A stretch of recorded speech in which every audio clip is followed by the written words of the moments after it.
is that, we're all very diverse, and specifically in South Africa, there's a big diversity in ethnic groups, and I try to capture, different people in different stages, and I think there's so much of people's identity that's captured within their ethnicity.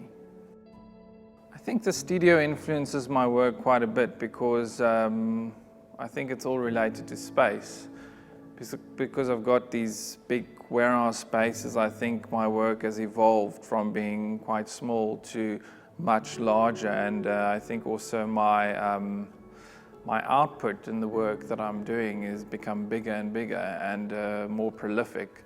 So I think the space that you're working in is very, very much a big influence. I usually work on various pieces at the same time with a lot of canvases always standing around and sculptures, and I've got two studios, one sculpture studio, one painting studio, where various things are happening at the same time. And I think that process becomes quite important because you have a lot of time to work on different stages of the work, so you allow yourself to let those processes, mature a bit, and then return back to them and find different ways of approaching the same pieces that you've worked on before. And that time can be anything from months to years.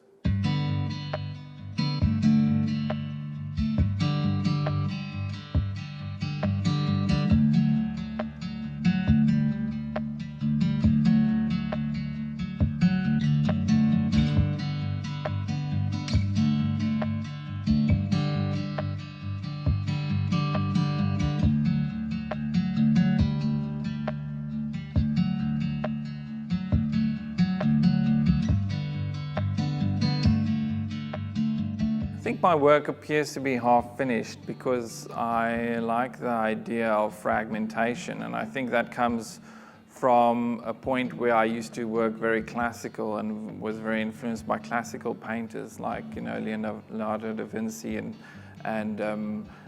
Caravaggio. And I think what I did is I took that idea and took the influences that I had later on, like abstract expressionism, and that flew into a whole new different direction, and I brought those two together, and eventually I had these fragmentations of faces combined with abstraction, and I think that's why a lot of the pieces are unfinished, because I'm trying to include the abstraction with that naturalistic form and the way that that translates on an emotional level as well.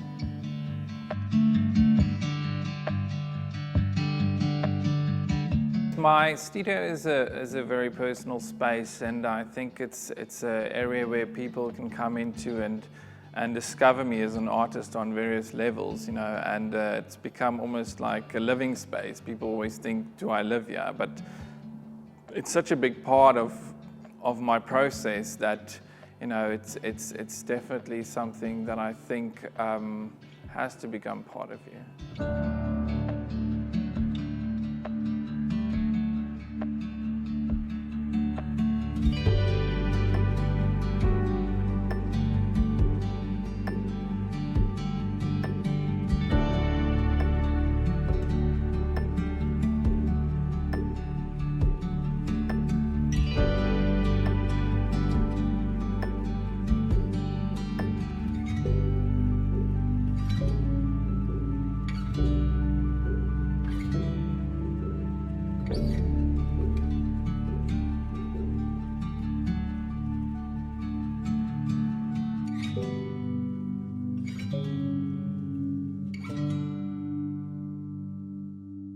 So I went to art school, but I think essentially anyone that goes to art school or university would know that you actually end up teaching yourself, and the process becomes something that you have to discover on your own, and everyone has a different journey to discover that. And I think my father was such a big figure in sculpting that I had to find painting on my own. It was my own little treasure and thing that I could nurture and develop on my own. And I just used to, constantly draw and paint until I kind of like thought I figured it out.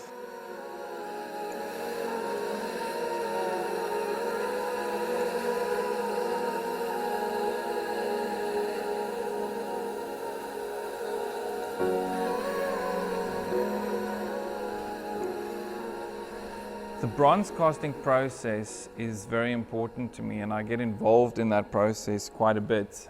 When they first make the waxes of the sculptures, I go into the foundry and actually break them up and fragment them before they go through the casting process of being cast into bronze.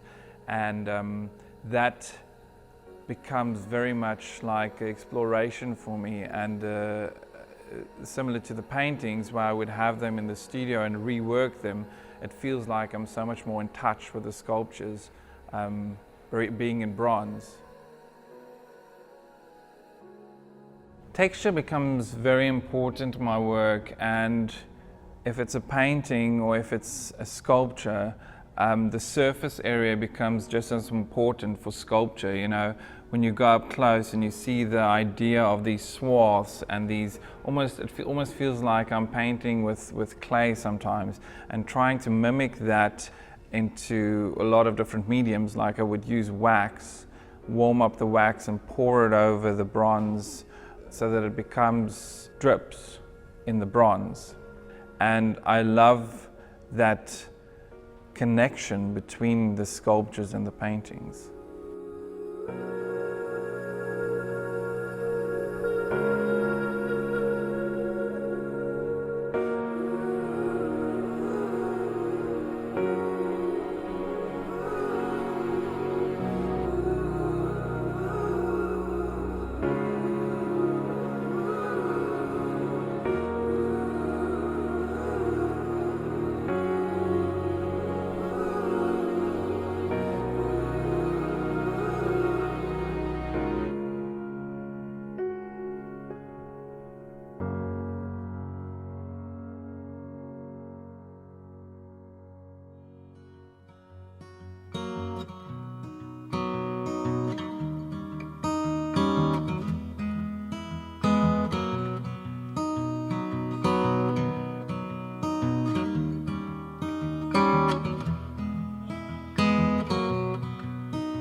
I really enjoy working on a monumental scale, and I think it's just something that happened. I love the physicality of working big and, painting on a bigger scale. There's a lot of physical things involved. I have to get onto steps to paint, and I have to mix a lot of paint and throw it around in the studio, and I just enjoy that idea of moving while I'm painting instead of staying in one place, and similar with the sculptures. So I think it's just something that I've developed, and having that impact of the work is just something you can't achieve with smaller pieces. And I think the fact that my style lends itself to being large, because when you step up close to the pieces you see abstract and swaths of paint or a big chunk of clay, but when you step backwards you start seeing an image. So you already have that quality of the push and pull in between them, so it just creates something that's very dynamic.